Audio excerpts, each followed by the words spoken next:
Hello everyone, তো এটা ছিল কালী পুজোর দিনের ভিডিও। কালী পুজোর দিন বাড়িতে 14 প্রদীপ দেওয়া কমপ্লিট করে আমরা সবাই মিলে একটু রাত করেই ঠাকুর দেখতে বেরিয়েছিলাম। আমরা প্রতি বছরই চেষ্টা করি কালী পুজোর দিনকেই সব ঠাকুরগুলো আমাদের এখানকার দেখা কমপ্লিট করার, কারণ কি এর পরে যে ভিড়টা হয় তখন একটুও ভালো করে ঠাকুর দেখা যায় না, 1 মিনিট কোথাও দাঁড়ানোও যায় না।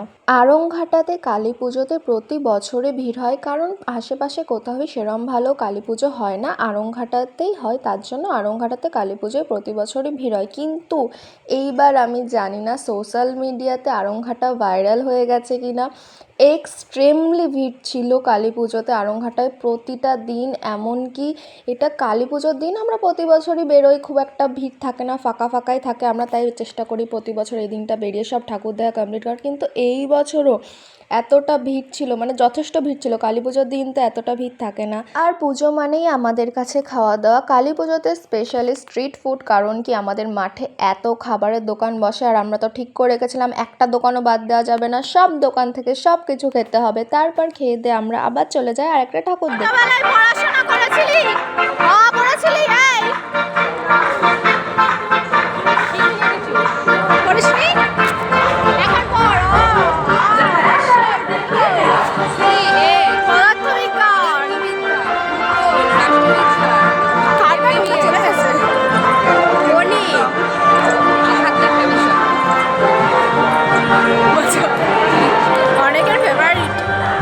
এই প্যান্ডেলের থিমটা যতটা সুন্দর ছিল, মায়ের প্রতিমাটাও ঠিক ততটাই সুন্দর ছিল। তারপর আমরা চলে যাই আরও একটা ঠাকুর দেখতে। আমরা ভেবে গিয়েছিলাম যে আমরা হয়তো সব কটা প্যান্ডেল আজকে কমপ্লিট করব, কিন্তু সেটা করা হয়নি, কারণ কি অনেক রাত হয়ে যাচ্ছিল, বাড়ি যেতে হতো।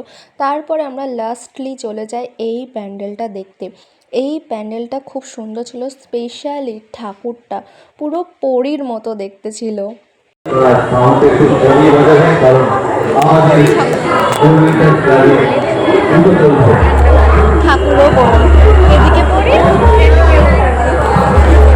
আর এটা ছিল আমাদের আড়ংঘাটার রাস্তার লাইটিং। পুরো সব জায়গায়, পুরো আড়ংঘাটা জুড়েই সব রাস্তা এরকম লাইটিং ছিল, কিন্তু সব তো আর ভিডিও করা হয়নি। তো আজকের ভিডিওটা এইটুকুই, বাই।